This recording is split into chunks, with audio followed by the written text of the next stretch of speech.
السلام علیکم رحمۃ اللہ وبرکاتہ۔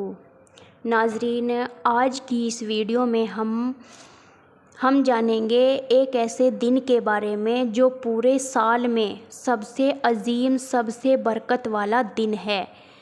یہاں ہم بات کر رہے ہیں 12 ربیع الاول کی۔ یہ وہی دن ہے جس میں ہمارے پیارے نبی محمد رسول اللہ صلی اللہ علیہ وسلم اس دنیا میں تشریف لائے۔ یہ دن صرف ایک تاریخ نہیں بلکہ پوری انسانیت کے لیے رحمت، نور اور ہدایت کا دن ہے۔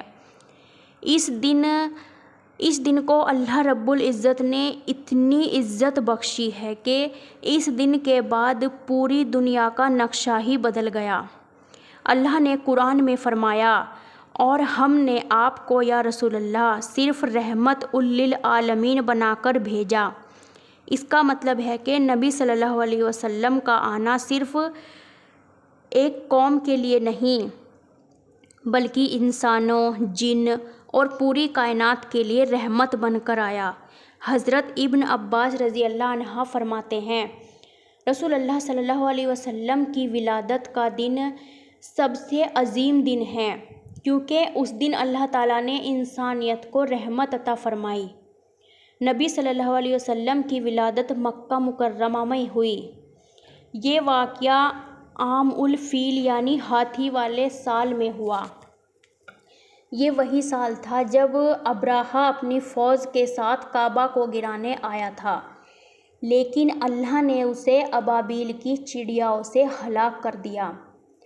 آپ صلی اللہ علیہ وسلم کی والدہ کا نام بی بی آمنہ تھا اور والد کا نام حضرت عبداللہ بن عبد المطلب، لیکن آپ کے والد کا انتقال آپ کی ولادت سے پہلے ہی ہو گیا تھا۔ جب رسول اللہ صلی اللہ علیہ وسلم پیدا ہوئے تو پوری کائنات میں نور پھیل گیا۔ حضرت آمنہ رضی اللہ عنہا فرماتی ہے، جب میرے گھر میں محمد صلی اللہ علیہ وسلم پیدا ہوئے تو ایسا نور چمکا کہ میں نے اس نور سے شام کے قصر محل دیکھ لیا۔ ولادت کے موقع پر خصوصیت، شیطان کے سر پر بہت بڑا آگھات ہوا۔ آسمان کے تارے اور ستارے ایسے چمکے جیسے خوشی منا رہے ہوں۔ جہاں جہاں ظلم ہوا تھا، اندھیرا تھا، سب جگہ روشنی اور امن کی کرن پھیل گئی۔ حضرت عبد المطلب جو نبی صلی اللہ علیہ وسلم کے دادا تھے، انہوں نے آپ کا عقیقہ کیا اور نام رکھا محمد، جو اس وقت عرب میں مشہور نام نہیں تھا۔ 12 ربیع الاول صرف ولادت کا دن ہی نہیں بلکہ اسی دن ہمارے پیارے نبی صلی اللہ علیہ وسلم کا وصال بھی ہوا، یعنی آپ نے اس دنیا سے پردہ فرمایا۔ یہ انسانیت کے لیے سب سے افسوس کا لمحہ تھا۔ حضرت انس رضی اللہ عنہ فرماتے ہیں، جب نبی صلی اللہ علیہ وسلم کا وصال ہوا تو مدینہ ایسا اندھیرا ہو گیا کہ ہمیں لگا روشنی ختم ہو گئی ہے۔ اس دن ایک طرف نبی صلی اللہ علیہ وسلم کی ولادت کا نور ہے اور دوسری طرف وصال کا غم، اس لیے یہ دن خوشی بھی ہے اور غم بھی۔ 12 ربیع الاول کو کیسے گزارنا چاہیے؟ اکثر لوگ اس دن صرف جشن مناتے ہیں، لیکن اصل مقصد صرف خوشی منانا نہیں ہے بلکہ نبی صلی اللہ علیہ وسلم کی زندگی سے سبق لینا ہے۔ زیادہ سے زیادہ درود شریف پڑھنا، کیونکہ قرآن میں بھی فرمایا گیا ہے، اللہ اور اس کے فرشتے نبی پر درود بھیجتے ہیں۔ اے ایمان والو، تم بھی ان پر درود اور سلام بھیجا کرو۔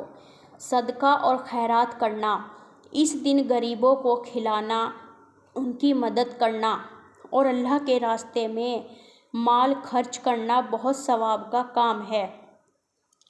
سیرت کا مطالعہ اور بیان، اس دن ہمیں نبی صلی اللہ علیہ وسلم کی زندگی پڑھنی چاہیے، سمجھنی چاہیے اور اپنے گھر والوں، بچوں اور دوستوں کو بتانی چاہیے۔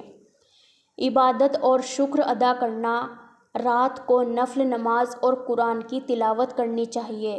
یہ اللہ کا شکر ادا کرنے کا طریقہ ہے کہ انہوں نے ہمیں محمد صلی اللہ علیہ وسلم جیسا پیغام دیا۔ نبی صلی اللہ علیہ وسلم نے ہمیں یہ سکھایا کہ کسی پر ظلم نہ کرو، امن اور شانتی پھیلاؤ، گھر والوں کے ساتھ حسن سلوک کرو، اپنے مسلمان بھائی کے لیے وہی پسند کرو جو خود کے لیے کرتے ہو۔ زندگی کا اصل مقصد صرف اللہ کی عبادت اور اس کی رضا حاصل کرنا نہیں ہے، اس کی رضا حاصل کرنی ہے۔ 12 ربیع الاول ایک ایسا دن ہے جس میں اللہ نے ہمیں سب سے بڑا تحفہ دیا، نبی صلی اللہ علیہ وسلم کی ولادت، اور اسی دن ان کا وصال بھی ہوا۔ اس لیے یہ دن ایک یادگار دن ہے جو ہمیں یہ سبق دیتا ہے کہ نبی صلی اللہ علیہ وسلم سے محبت کرنا صرف زبان سے نہیں بلکہ عمل سے بھی ضروری ہے۔ ان کی سنت پر چلنا ہی اصل عشق ہے۔ ان کے پیغام کو اپنے گھر، اپنے محلے، اپنے سماج تک پہنچانا ہماری ذمہ داری ہے۔